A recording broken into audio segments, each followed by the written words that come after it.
मेरे साथ हैं भाई आर्यन त्यागी। भाई से सबसे पहली जो मुलाकात है वो हुई थी वजीराबाद फिजिकल ग्राउंड में, शायद वजीराबाद फिजिकल ग्राउंड में। भाई दिल्ली पुलिस की जो फिजिकल की तैयारी कर रहे थे और मैं भी जाता था वहाँ रनिंग के लिए, तो भाई से पहली मुलाकात मेरी सबसे पहले वही हुई थी। शायद लगभग 15 से 20 दिन थे फिजिकल में 15 से 20 दिन से। उस दौरान मैंने शॉर्ट वीडियो समय पर आपके लिए डाली थी फिजिकल की, ठीक है। तब भाई से जो मेरी वार्तालाप हुई थी, सबसे पहले जानकारी हुई थी। भाई अपने बारे में बताओ एक बार। मेरा नाम आर्यन त्यागी है। मैं यूपी मुजफ्फरनगर से बिलोंग करता हूँ और मैंने दिल्ली में रह गए अपनी स्टडी कंप्लीट की है और मैं दिल्ली पुलिस में अभी सिलेक्टेड हूँ 2023 वाले बैच में। फिलहाल मैं अभी वजीराबाद में ट्रेनिंग कर रहा हूँ। 1 जुलाई से मेरी ज्वाइनिंग हुई है और ट्रेनिंग बहुत अच्छी चल रही है दिल्ली पुलिस की। अच्छा भाई, सबसे पहले मैं बताऊंगा, आपने जब भी बताया था आपने शायद दिल्ली पुलिस वाला जिसमें मैं सेलेक्टेड हूँ वो वाला एग्जाम भी आपने क्लियर किया था। हाँ, उसमें आप अटके थे, किस प्रोसेस में आप अटके थे? हाँ, वो मैंने एग्जाम दिया था, मेरा एग्जाम क्लियर हो गया था, फिजिकल भी क्लियर हो गया था। मेरी जो रहा था, मैं फाइनल लिस्ट में रहा था उसमें। अच्छा, फाइनल लिस्ट में भाई रहे थे। अच्छा भाई, ये आजकल जो देखो समस्या एक तो आ रही है, जो अगली वैकेंसी आने वाली है फरवरी या मार्च में, जो भी उम्मीद है, ठीक है, आने वाली है, लेकिन ठीक है 2025 में वैकेंसी आएगी। अच्छा आप एक बार ये बताइए, आपका जो तैयारी का माध्यम था क्या माध्यम था? आपने ऑनलाइन तैयारी की थी, ऑफलाइन की थी? यदि ऑनलाइन की थी तो किससे की थी, ऑफलाइन की थी तो कहाँ की थी? मैंने ऑफलाइन तैयारी की थी कोचिंग सेंटर में। किस कोचिंग सेंटर में, कहाँ पर की थी? ये दुर्गापुरी चौक पर पड़ता है, रेनबो नाम से। अच्छा अच्छा, आप ये बताइए आपका जो सबसे मजबूत सब्जेक्ट क्या रहा होगा आपकी तैयारी के दौरान? अगर देखो स्कोर के हिसाब से पता चल जाता है, आपने कई सारे एग्जाम निकाले होंगे, दिए होंगे, तो आपका देखो 2 बार दिल्ली पुलिस आप निकाल चुके हो बैक टू बैक, तो पता चल जाता आपका जो मजबूत सब्जेक्ट था, क्या सब्जेक्ट था मजबूत? मेरा मजबूत सब्जेक्ट तो था 2020 वाली वैकेंसी में मैथ मेरा स्ट्रॉन्ग था। अच्छा अच्छा। उसके बाद मेरा जो जीके का पोर्शन था उसमें काफी कम नंबर थे,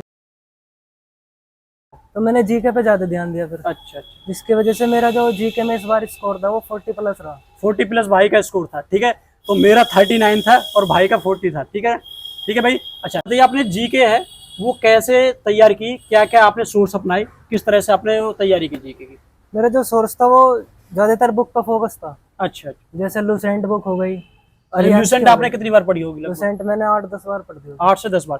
देखो एक ऐसी बुक है जो हमारे हो सके पहली पीढ़ी भी पढ़ती हुई आ रही होगी, लेकिन आज के समय में क्या है, बहुत सारी बुक आ गई तो उस बुक को बहुत कम अहमियत देते हैं लोग, ठीक है। मैंने भी एक बार आपको जो बुक लिस्ट जो भी सजेस्ट किया उसमें भी एक बार बताया है, वो बुक देखो छोटी है और पुरानी आपके हिसाब से है, लेकिन उससे इतना अच्छा उसमें कंटेंट है, उससे इतना सारा जो पूछा जाता है एग्जामों में। तो भाई ने ल्यूसेंट पढ़ी है। लूसेंट, उसके बाद मैंने जो सब्जेक्ट वाइज क्वेश्चन होते हैं एमसीक्यू पिनेकल बुक से लगाए। पिनेकल से प्रीवियस ईयर। अच्छा अच्छा, एसएससी। अच्छा, और इनके साथ साथ आपने जैसे ऑफलाइन तैयारी की थी तो वहां से नोट्स वगैरह भी बनाए होंगे? नोट्स वगैरह भी थे। नोट्स वगैरह भी बने। सबसे बड़ी जो गलती होती है हम लोगों की क्या है, जब हम तैयारी करते हैं तो आजकल वो जमाना चल गया है कि आप मेरा कोर्स लो, मैं आपको नोट्स भी फ्री दूंगा, लेकिन भाई वो इतने ज्यादा इंपॉर्टेंट नहीं होते, क्योंकि हमें अपने हाथ की लिखी हुई चीजें, जो आप हैंड रिटन नोट बनाएंगे वही आपको समझ में आएंगे। बिल्कुल बिल्कुल, हैंड रिटन आप नोट्स बनाओगे वही चीज समझ में आएगी। और आप जो ये उसमें उसकी तरफ ज्यादा आकर्षित होते हैं बच्चे के, हमें यहाँ पर नोट्स हाथ से लिखे हुए मिल रहे हैं, लेकिन वो किसी फायदे के नहीं है। वो तो ऐसा समझो कोई किताब, ठीक है, बिना पढ़े आपके कुछ नहीं होगा। अच्छा एक बार एक चीज बताइए, जीएस का आपने बताया कि मैंने ल्यूसेंट पढ़ी, पिनेकल पढ़ी और अपने नोट्स भी बनाए। अच्छा उसके साथ साथ अब की बार मैथ में बहुत ज्यादा समस्या बच्चों को रही है, तो मैथ का आपका क्या जो तरीका था मैथ को पढ़ने का? मैथ्स का ये कि आप अपना पहले बेसिक क्लियर कर लो। अच्छा अच्छा, अगर आपका बेस क्लियर है तो आप क्वेश्चन कर लोगे आराम से। अच्छा, बाकी आपकी प्रैक्टिस है।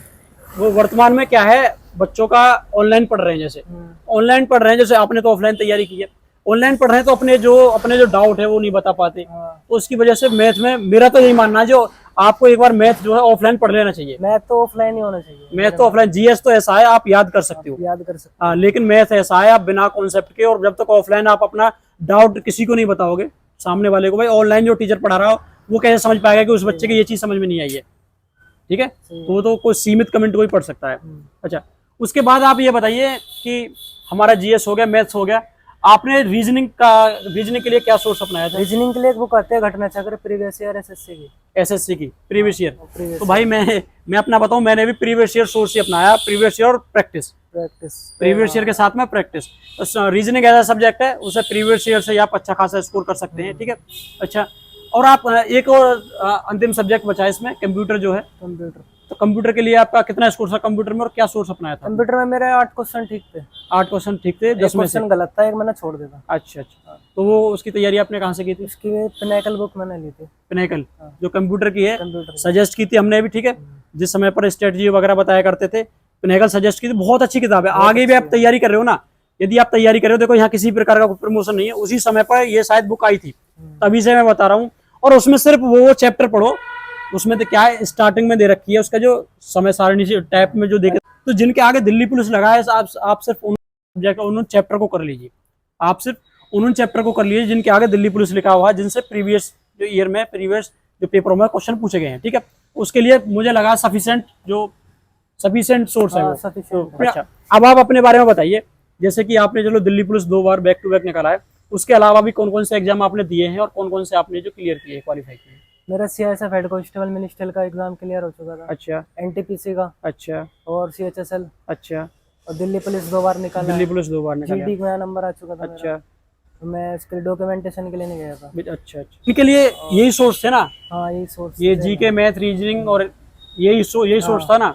तो भाई कोई कहीं अलग से कुछ नहीं पड़ता है, ठीक है। सबसे पहले आपका एक बार सिलेबस पूरा हो जाए, उसके बाद आप अपना डाउट। अच्छा, आप अपनी तैयारी में मॉक टेस्ट की कितनी भूमिका मानते हो? मॉक टेस्ट ही मेन होता है इसमें। अच्छा अच्छा, मैंने काफी सारे मॉक टेस्ट लगाए इसमें, लगभग मैंने 100 से 150 मॉक टेस्ट लगा दिए थे तैयारी के टाइम पे। जैसे तैयारी शुरू करते हैं तो आप स्टार्टिंग में डर लगता है, तो कितना सिलेबस हमारा कंप्लीट हो जाए उसके बाद मॉक टेस्ट स्टार्ट करें हम? जब आपका आधा सिलेबस हो जाए, अच्छा, उसके बाद आप मॉक टेस्ट लगा के देखें। 50 से 60%? हाँ, नंबर आपके जरूर कम आएंगे, लेकिन आपको एक आइडिया लग जाएगा कि मुझे इतनी मेहनत की और जरूरत है उससे। इस क्षेत्र में, इस टॉपिक में, इस सब्जेक्ट में, इस चैप्टर में मुझे यहाँ से मेहनत करनी है, तो कितना आगे जाना है मुझे। तो दिल्ली पुलिस के लिए आपने, जैसे पिछली बार की बात करें या अब की बार की बात करें, पिछली बार आपने कितने मॉक लगाए होंगे? पिछली बार मैंने कोई मॉक नहीं लगाया था, जब भी मेरे नंबर कम आ गए थे। अच्छा अच्छा, इस बार मैंने 100 से 150 मॉक टेस्ट लगा दिया। इसमें मेरी जो रैंक है वो ऑल इंडिया 5 है। ऑल इंडिया 5, ठीक है। पहला हमारा इंटरव्यू है इस वाले बेस से, और ऑल इंडिया, ये चीज मुझे अभी पता चली है कि भाई की ऑल इंडिया 5 थी, ठीक है। आपको ऑल इंडिया 5 से रूबरू कराया जा रहा है। अच्छा, तो ये बताओ, आपने जो मॉक टेस्ट के लिए आपने बताया 100 से 150 मॉक टेस्ट लगाए, तो आपने कौन कौन से प्लेटफॉर्म का प्रयोग किया है? मैंने काफी सारे प्लेटफॉर्म यूज करे। टेक्स्ट बुक हो गया, अच्छा, काफी रिलेवेंट होता है इनका सोर्स जो है। रोजगार विद्यांकित का हो गया, हाँ जी, ओलिव बोर्ड हो गया, हाँ जी, और ग्रेड अप का हो गया। हाँ, ये 4-5 मॉक टेस्ट। तो ग्रेड अप, ओलिव बोर्ड और टेक्स्ट बुक से हमने भी लगाए थे भाई, ठीक है। और लेकिन आप एक चीज बताइए, जो मॉक टेस्ट दे लेते हैं, जैसे अब की बार तो मेरे 80 से 85 क्वेश्चन के बीच स्कोर आ गया, और अगली बार हो सकता है मेरा 60 क्वेश्चन, तो ये इससे जो मोटिवेशन को किस प्रकार से तालमेल बैठाया जाए, बैलेंस किस प्रकार से कराया जाए? वो लेवल के ऊपर होता है। कभी कोई मॉक टेस्ट बहुत ईजी आ जाता है तो उसमें नंबर अच्छे हो जाते हैं।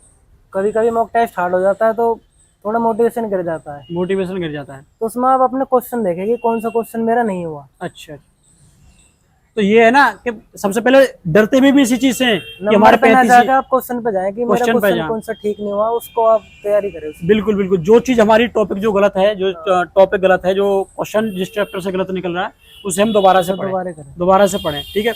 अच्छा, एक चीज बताइए, आप स्टूडेंट्स को ऐसी कौन सी 2 गलतियां बताना चाहते हो जो आपने करी हो वो ना करें? एक तो सोशल मीडिया से दूर रहें। सोशल मीडिया ये सबसे बड़ी प्रॉब्लम है। रील वाला टाइम है, या चैटिंग वेटिंग होगी, इनसे दूर रहें। और दूसरी है कि ज्यादातर मतलब घूमने फिरने में कम रहें। अच्छा अच्छा, पढ़ाई वाला बच्चे, पढ़ाई में मतलब ज्यादा पढ़ाई। बिल्कुल सही बात है।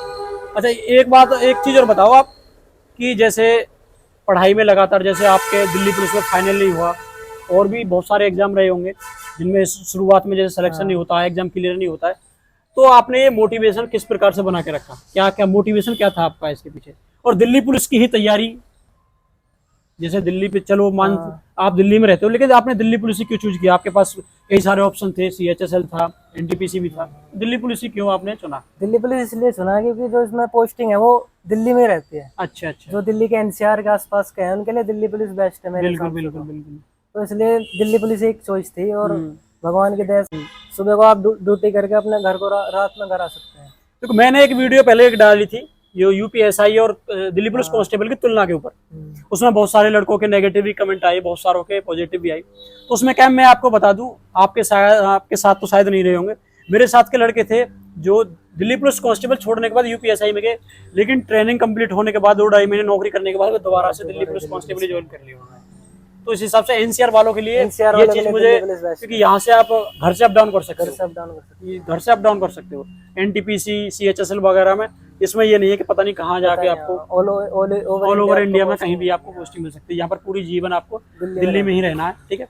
अच्छा, एक चीज बताइए आप, पढ़ाई में जैसे पढ़ाई में मन से संबंधित बहुत सारे क्वेश्चन आते हैं कि सर पढ़ाई में मन नहीं लग रहा, तो इसे कैसे, जो निरंतर पढ़ाई में निरंतरता कैसे बना के रखी जा सकती है? कि ये कि अपने एक टारगेट सेट कर लो कि मुझे आज इतना पढ़ना है, ये कंप्लीट तो मुझे करना ही करना है। उसके बाद चाहे मैं खेल लूँ या कुछ और कर लूँ, उससे कोई वो नहीं है। सारी चीजें मतलब एक साथ चलनी चाहिए, हाँ। लेकिन समय के अनुसार। समय अच्छा, अपना टाइम टेबल क्या रहता था पूरे दिन का? जैसे आप लाइब्रेरी में पढ़ाई करते थे या घर पे पढ़ाई करते थे, पूरे दिन का आपका क्या शेड्यूल रहता था? मैं सुबह 8 बजे लाइब्रेरी चला जाता था। अच्छा, उसके बाद वहीं पढ़ते, लंच वगैरह करके अपना फिर रात को 8 बजे आता था। घर से टिफिन लेके जाते थे? घर से टिफिन लेके जाता हाँ, था। तो शायद घर के पास ही लाइब्रेरी। घर के पास ही लाइब्रेरी थी। बहुत बढ़िया। तो आजकल तक लाइब्रेरी का ऐसा है, ज्यादातर घर पर बहुत सारे डिस्ट्रैक्शन होते हैं, तो घर वाले भी अब ऐसे ही कोई काम बता दिया है, कोई रिश्तेदार आ गया, आस पड़ोसी आ गया। हमारा जो मकसद है इसके पीछे ये है कि जो हमने गलती की है, जो हमें इतना समय लगा है हाँ। इसे अचीव करने में, तो वो गलतियां आप ना करें और आपको जल्दी से जल्दी ये अचीवमेंट आपको जल्दी से जल्दी मिले। और भाई वजीराबाद में ट्रेनिंग कर रहे हैं। भाई बहुत अच्छा लगा मिलकर, ठीक है। अब भी आपका कोई क्वेश्चन है, कोई भी डाउट है, यदि आप ये चाहते हैं कि भाई से ये चीज़ पूछने के लिए रह गई, तो आप कमेंट कर सकते हैं, या आपका कोई अन्य क्वेश्चन है तो आप हमारे इंस्टाग्राम आईडी है image399, उस पर मैसेज कर सकते हैं। भाई का अपना भी यूट्यूब चैनल है जो आपके गाइडेंस के लिए और आपको मोटिवेशन के लिए वीडियो डालते रहते हैं। भैया क्या नाम है चैनल का, बताओगे आप? Dream job Delhi police. Dream job Delhi police के नाम से भाई का भी अपना चैनल है। भाई उसे भी आप सब्सक्राइब करें, भाई को सपोर्ट करें। ऑल इंडिया 5वीं रैंक, तो भाई से कुछ ना कुछ अच्छा ही मिलेगा सीखने के लिए, ठीक है दोस्तों। जय हिंद, मिलते हैं अगली वीडियो।